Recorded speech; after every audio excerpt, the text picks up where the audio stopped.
이제 하나님의 말씀을 봉독하는 시간입니다. 욥기 23장 1절에서 9절 말씀까지 우리 한 절씩 교독하도록 하겠습니다.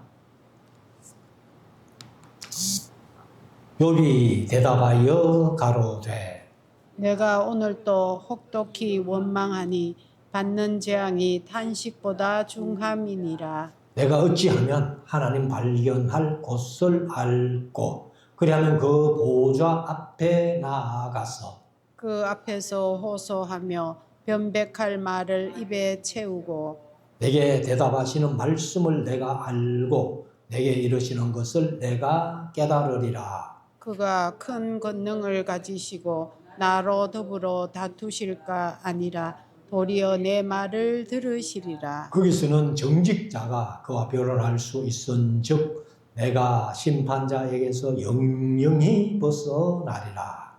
그런데 내가 앞으로 가도 그가 아니 계시고 뒤로 가도 보이지 아니하시며 같이 읽읍시다. 그가 왼편에서 일하시나 내가 만날 수 없고 그가 오른편으로 돌이키시나 배울 수 없구나. 아멘.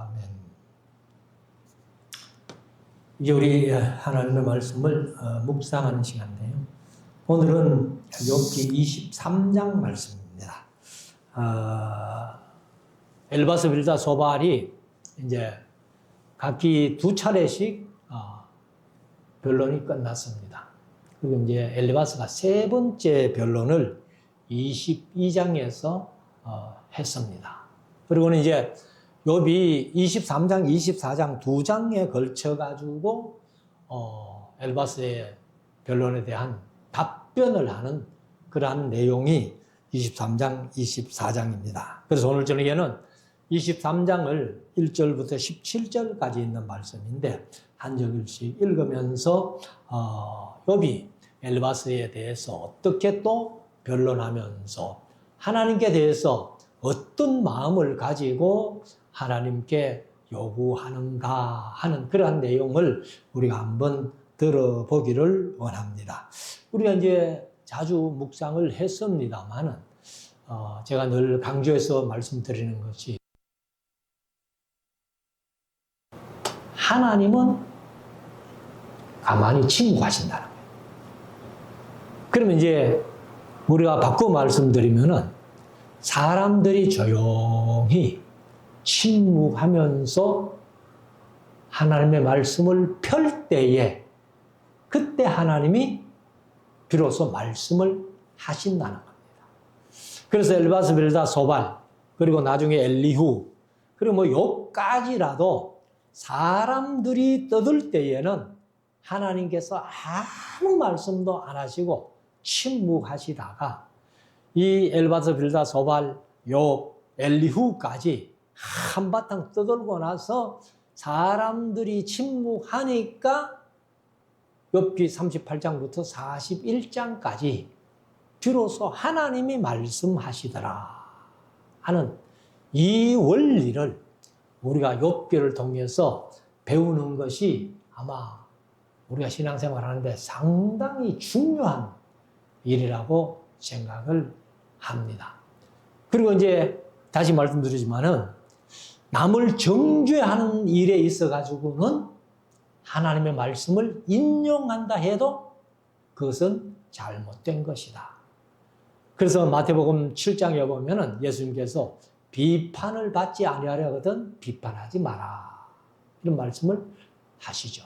그래서 우리가 이 세상 살아가면서 남에 대해서 권면은 하고 또 충고는 할 수 있지만은 정죄하는 일은 결코 없어야 된다 하는 것을 우리가 한번 마음속에 새기고 오늘 욥기 23장 1절부터 17절까지 욥이 이제 엘바스 세 번째 변론에 대한 답변을 어떻게 하고 있는가를 묵상해 보겠습니다. 1절부터 보십시다. 욥이 대답하여 가로되 그러니까 엘바스가 세 번째 변론. 그래서 엘바스 빌다 소발, 엘바스 빌다 소발 두 번씩 끝나고 이제 22장에서 엘바스가 세 번째 변론을 하니까 그래 이제 욥이 그 엘리바스의 변론에 대한 답변을 23장, 24장에 걸쳐서 한다라고 말씀드렸는데, 그래서 욥이 대답하여 가로되 2절 내가 오늘 또 혹독히 원망하니. 이게 이제 하나님에 대한 원망은 아니에요. 엘바스 빌다 소발이 하도 욥 너 범죄했기 때문에, 악한 일을 했기 때문에 하고 계속 정죄를 하니까 이 친구들에 대한 원망이지, 욥이 뭐 그런 믿음 가지고 하나님에 대한 원망은 아니라고 봅니다. 그래서 내가 오늘 또 혹독히 원망하니, 개역개정은 내게 반항하는 마음과 근심이 있나니, 이렇게 번역했어요. 그래서 오늘도 혹독히 원망하니 받는 재앙이 탄식보다 중함이라. 그러니까 이제 엘바스 아니 그 욥이 1장에서 모든 재물 하루아침에 다 잃었잖아요. 그러니까 2장에서 발바닥부터 정수리까지 몸에 악창이 나가지고, 그래서 제 친구들이 와가지고 위로하러 와서는 우리가 잘 아는 대로 일주일 동안 위로는 그냥 아무 말도 못하고 욥도 얘기 안 하고 일주일 동안을 그냥 얼굴만 보고 이렇게 했었잖아요. 근데 이제 3장에서 욥이 자기 생일을 저주하니까 그때부터 이제 엘바스 빌다 소발이 입이 열려가지고, 그래서 엘바스 빌다 소발 8번에 걸쳐서, 엘바스 빌닷은 3번씩, 소발은 2번, 이래가지고 8번에 걸쳐서 변론을 하면서 욥을 이제 정죄하기 시작을 했습니다. 그러니까 받는 재앙이 단식보다 중합니다. 내가 얼마나 단식을 한다 해도 내 받는 재앙에 비교할고 하는 그런 욥의 심정이죠. 3절 내가 어찌하면 하나님 발견할 곳을 알고. 하나님 좀 만나서 얘기 좀 했으면 좋겠다. 그리고 좀 해줬으면 좋겠다, 이런 마음이죠. 그래서 어찌하면 하나님 발견할 곳을 알고, 그리하면 그 보좌 앞에 나아갔어. 그럼 이제 나아가서 뭐 알겠다는 얘기예요. 그게 이제 4절부터 얘기를 하죠. 그 앞에서, 하나님 앞에 나아가가지고 그 앞에서 호소하며, 내 당하는 이런 모든 것들이 하나님 도대체 왜 이러십니까? 한번 호소해보고 싶다는 거예요. 호소하며 변백할 말을 입에 채우고. 사실 이제 변백이라고 표현했습니다만 그냥 우리가 일반적으로 쉽게 표현하면 변론입니다. 그러니까 이제 욥이 하고 싶은 말 하나님 앞에 좀 하겠다는 거예요. 그래서 변백할 말을 내 입에 채우고. 그럼 이제 욥이 하나님 도대체 내가 뭘 잘못했습니까? 그래서 내 재산 다 뺏어가시고 내 몸에 이렇게 악창이 나가지고 친구들이 위로하러 와가지고 말도 못하고 이럴 정도로 내가 이렇게 당하는 이 일이 도대체 왜 그러십니까? 하고 이제 한번 하나님 앞에 물어보겠다는 거죠. 그래서 내가 이제 변백할 말을 내 입에 채우고, 5절 내게 대답하시는 말씀을 내가 알고. 그럼 하나님이 이제 대답만 해주시면은 욥이 다 이해를 하겠다는 거예요. 근데 지금은 하나님이 아무 말씀도 안 하시니까 욥이 답답한 거예요. 그래서 이제 내게 대답하시는 말씀을 내가 알고 내게 이르시는 것을 내가 깨달으리라. 그래서 엘바스, 빌닷, 소발 이 세 친구들이 얘기하는 얘기는 전혀 도움도 안 되고 또 위로도 안 되고 하지만은 나는 하나님 만나가지고 하나님과 직접 한번 대화해보고 싶다. 그래서 내가 왜 이런 일을 당해야 하며 내가 왜 이런 고통 속에 있어야 하는가를 한번 하나님 앞에 한번 변론 한번 해보겠다. 변백 한번 해보겠다. 그래서 이제 욥이 이런 마음을 지금 친구들한테 하는 얘기도 되지만은 하나님 앞에 지금 하는 얘기예요. 그래서 6절에 가면은 그가 큰 권능을 가지시고, 하나님이 전지전능하신 분이니까 큰 권능을 가지시고 나로 더불어 다투실까? 하나님이 전지전능하신 분이 나하고 다툴 일이 있을까? 욥의 입장에서는 전혀 없지요. 하나님이면 내하고 다투실 분일까? 아니야. 그런 하나님 아니야. 이렇게 이제 욥이 스스로 마음속에 자기의 신앙을 이제 얘기를 하는 거죠. 그래서 그가 큰 권능을 가지시고 나로 더불어 다투실까? 아니라. 그렇죠. 하나님은 개인적으로 욥과 뭐 다투실 그런 분이 아니야. 도리어 내 말을 들으시리라. 그러나 하나님이 피조물인 인간과 다투시는 하나님은 아니라는 거죠. 욥이 하나님을 생각할 때에.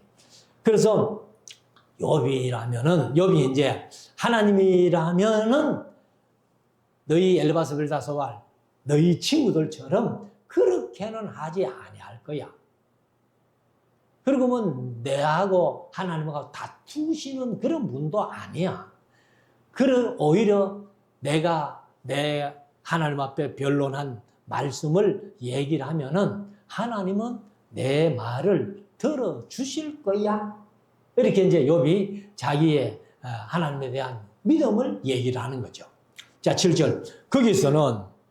거기서는 어디 하나님 앞에서는 그 말이죠.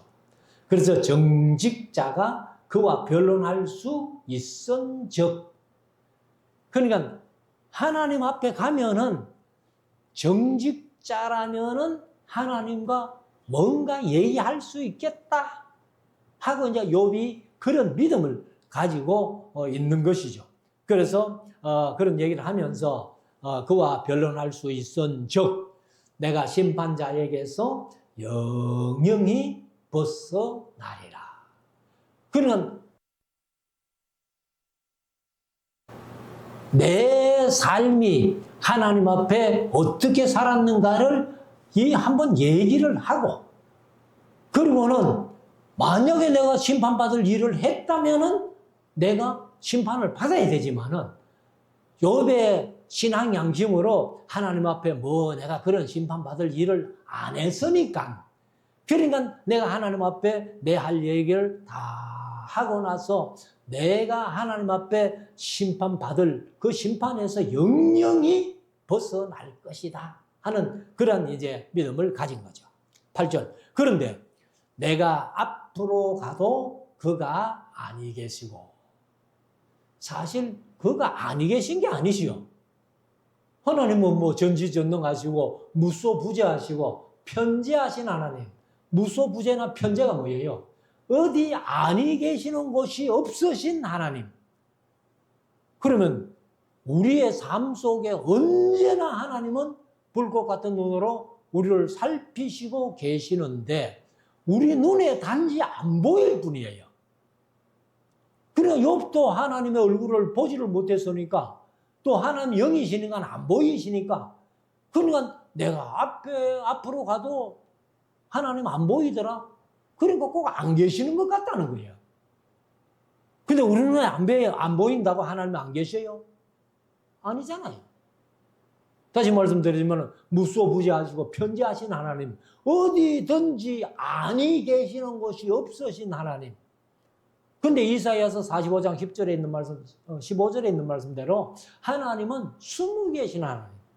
숨어 계시니까 인간들 눈에 안 보일 뿐이지. 욥이 내가 앞으로 가도 그가 아니 계시고 뒤로 가도 보이지 아니하며 당연한 거죠. 왜? 하나님 영이시니까. 그래 육신의 눈으로 하나님을 본 자는 어떻게 됐어요? 성경에서는 다 죽는다고 기록되어 있어요. 그는 모세가 출애굽기 33장에서 아이고 하나님, 하나님의 영광을 한번 보고 싶습니다. 하나님의 영광을 한번 보고 싶습니다 했는데 그게 무슨 말인가 하면 하나님 얼굴 한번 보여주세요. 그리고 하나님이 모세에게 뭐라 했어요? 내 얼굴을 보고 산 자가 없는데 하고서는 모세를 한 곳에 세우시고는 하나님이 손으로 이렇게 모세를 덮어놓고 썩 지나가시는 거예요. 지나가시면서 손을 뗍니다. 그리고 모세에게 하는 얘기가 너 내 얼굴을 보고는 산 자가 없기 때문에 내가 너를 덮었다가 썩 지나가고 내 손을 뗄 때에 내 덩어리라도 한번 봐라. 근데 뭐 출애굽기 33장에 보면은 모세가 하나님의 덩어리 봤다는 얘기는 없어요, 또. 근데 모세가 그렇게 보고 싶어 하던 하나님의 얼굴인데 얼굴은 보고 산 자가 없기 때문에 내가 덮었다가 지나가고 난 뒤에 손을 뗄 테니까 내 덩어리라도 한번 봐라 해서니까 아마 하나님의 덩어리라도 한번 본 분은 있다면 모세밖에 없는 거예요. 세상의 피조물 가운데서는. 그래서 이 욥도 이제 답답한 거죠. 그러니까 하나님 뭐 안 보이시니까 앞으로 가도 그가 안에 계시는 것 같고 뒤로 가도 그가 안 보이시니까. 그래서 9절에 가면은 그가 왼편에서 일하시나 내가 만날 수 없고 또 그가 오른편으로 돌이키시나 배울 수 없구나. 그러니까 이제 욥의 입장에서는 뭐냐면은 이 세 친구들이 나를 위로한다고 와가지고는 친구들이 맨날 그냥 너 악한 짓 했으니까 그렇다 하나님께서 너를 심판하신 거다 이렇게 계속 이제 정죄를 하니까 이 친구들하고는 전혀 대화가 안 되는 거예요. 그래서 이 친구들은 무조건 결과만 보고 너는 죄인이야. 회개해. 그렇게 정죄를 해대니까 그러니까 너희들하고는 말도 안 통해. 그래서 내가 하나님과 한번 변론해보고 싶다. 하나님을 만나서 한번 내가 하나님 앞에 한번 물어보고 싶다. 그런 이제 표현을 하는 거죠. 갔어. 하나님을 만나서 한번 얘기해보고 싶은데 하나님을 만날 길이 없다는 거예요. 앞으로 가도 안 보이고 뒤로 가도 안 보이고 오른편에서 일하는 것 같은데 안 보이고 왼편에서 일하시는 것 같은데 안 보이고 도무지 하나님이 욥의 눈에 안 보이니까 그러니까 참 힘들어하는 거예요.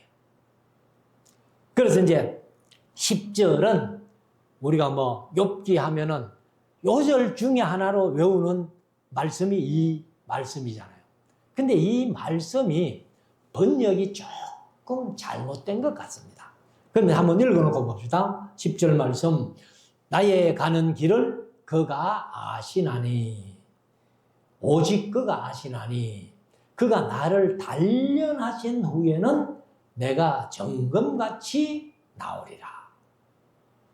그러면 우리가 내가 가는 길을 오직 그가 아시나니 그가 나를 단련하신 후에는 내가 정금같이 나오리라. 이렇게 번역을 했는데 그래서 우리도 뭐 이 말씀을 거의 암기하고 있잖아요. 그래서 욥기 중에서는 대표적인 요절이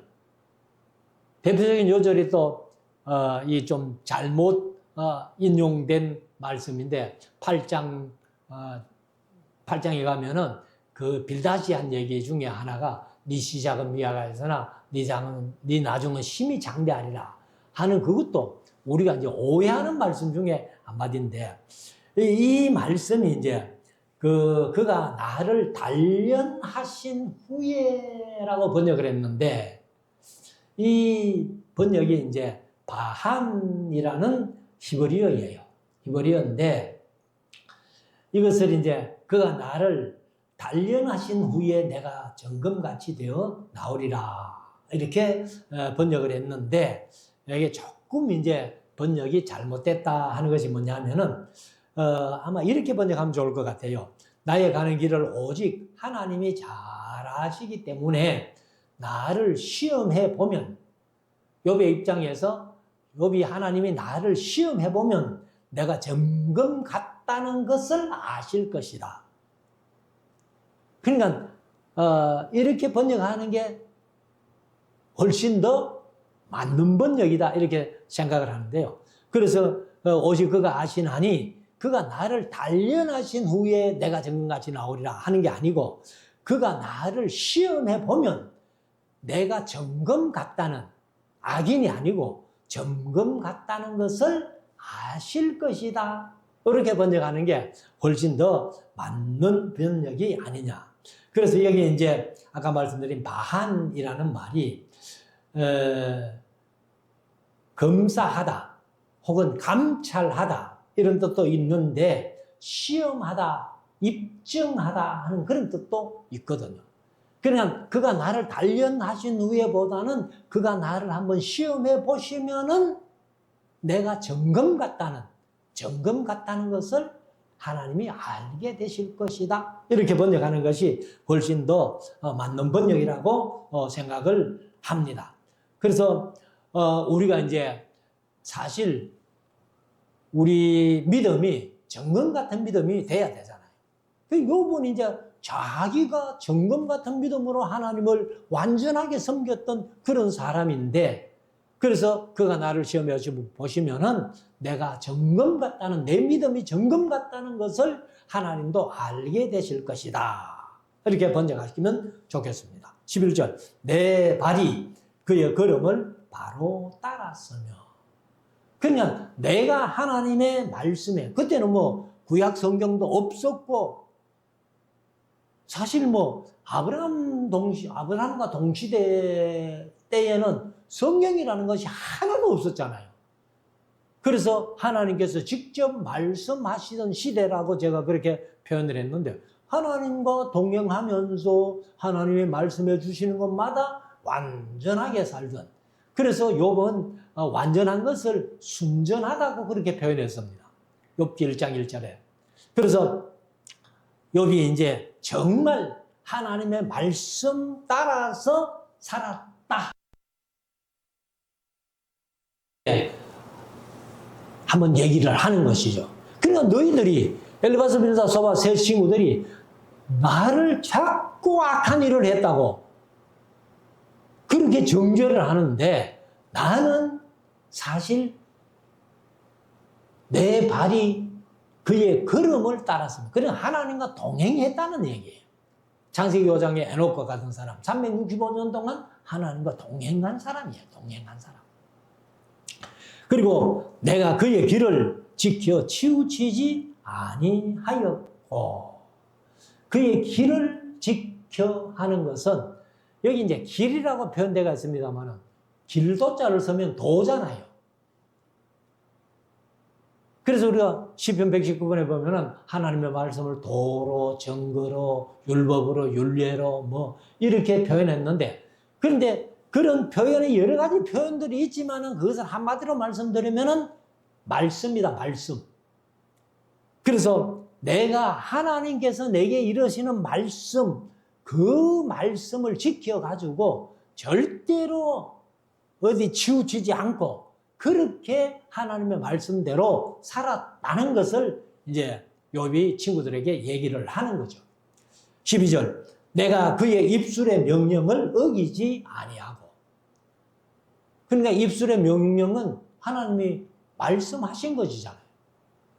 그리고 일정한 음식보다 그 입의 말씀을 귀히 여겼구나. 그러니까 이제 바른 성경은 귀히 여기는 게 아니고 귀하게 간직했다라고 이렇게 번역을 했습니다. 그래서 여기 이제 귀히 여겼구나 하는 단어가 차판이라는 히브리어인데, 숨기다라는 뜻도 있고, 또 비축하다, 그리고 저장하다, 이렇게 저장하고 비축했다면은 내가 그 말씀을 간직했다 그 말이죠. 그래서 바른 성경은 내가 그 말씀을, 그 입의 말씀을 귀하게 간직했구나.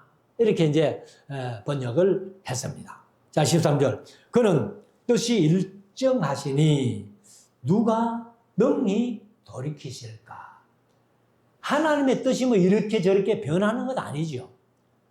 인간들이 그 뜻을 몰라가지고 이렇게 이제 잘못 뜻을 이해해서 이렇게 꼭 하나님이 뭐 변하시는 것처럼 그런 얘기도 한 적이 있는데, 아무튼 그는 뜻이 일정하시니 누가 능히 돌이키실까?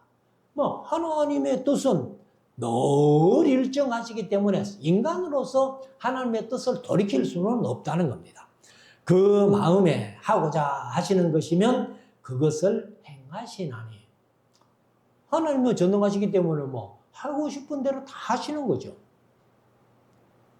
그래서 하나님의 생각은 너희 생각과 다르다고 그렇게 말씀하시나. 14절. 그런즉 내게 작정하신 것을 이루실 것이라. 하나님이 내게 작정하신 게 뭐 나를 이렇게 시험하시기로 작정하신 건 아니다.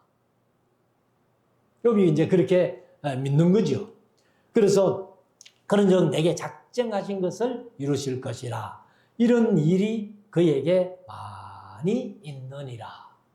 그 당시에도 인간들을 향해 가지고 하나님께서 작정하신 일을 다 이렇게 이루어 가시는 모습을 욥은 그렇게 알고 있기 때문에, 그래서 그에게 많이 있었다는 것을 욥이 이제 표현을 합니다. 15절. 그러므로 내가 그의 앞에서 떨며 이를 생각하고 그를 두려워하는구나.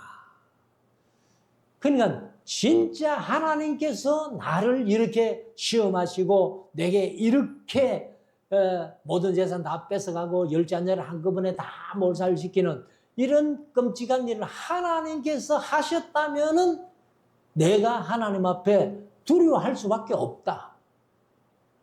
그렇지만 뭐 우리는 이제 다 알고 있잖아요. 하나님의 허락을 했지만은 시험은 누가 했어요? 마귀가 했는 거. 사람 누구예요? 욥이 몰랐고, 엘바스 빌다 소발이 몰랐고, 나중에 엘리후도 몰랐고, 그 사람들만 모르는 거예요. 근데 이제 우리는 욥기를 1장부터 다 읽어오기 때문에 우리는 다 알아. 그래서 16절 보면은 하나님이 나로 낙심케 하시며 하는 것을 개역 개정은 약하게 하시며 이렇게 번역을 했어요. 그래서 여기 이제 라카크 하는 단어인데 부드럽다, 연하다, 약하다 그런 뜻이에요. 그래서 나를 낙심케 하는 건 아니고 좀 내 마음을 약하게 하셨다. 그리고 전능자가 나로 두렵게 하시나니. 17절 마지막 절.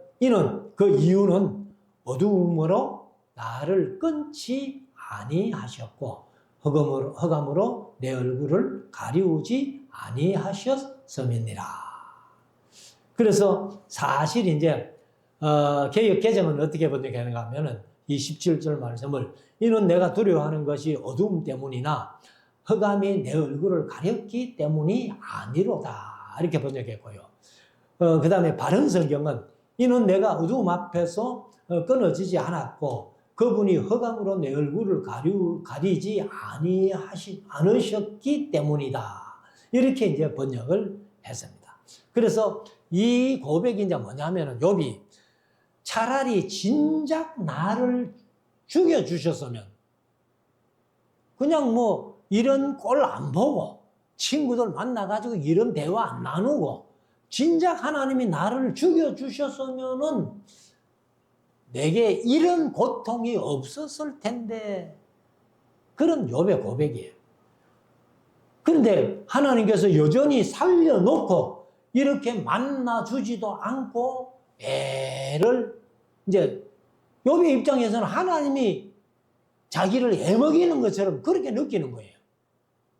그래서 하나님은 나를 뭐 내가 앞으로 가도 뭐 안 만나주시고 뒤로 가도 뭐 안 계시고 옆에서 일하는 왼편에서 일하는 것 같지만은 보이지 않고 오른편에서 일하는 것 같지만은 보이지 않으니까 좀 만나가지고 내가 속 시원하게 한번 얘기라도 듣고 뭐 어떤 일을 당하든지 할 텐데 이렇게 뭐 하나님은 만나주시도 아니하시고 이렇게 애를 먹이시고 있다 하는 이제 욥의 마음에 조금 불만 섞인 것이 이제 여기에 표현되어 있는 것입니다.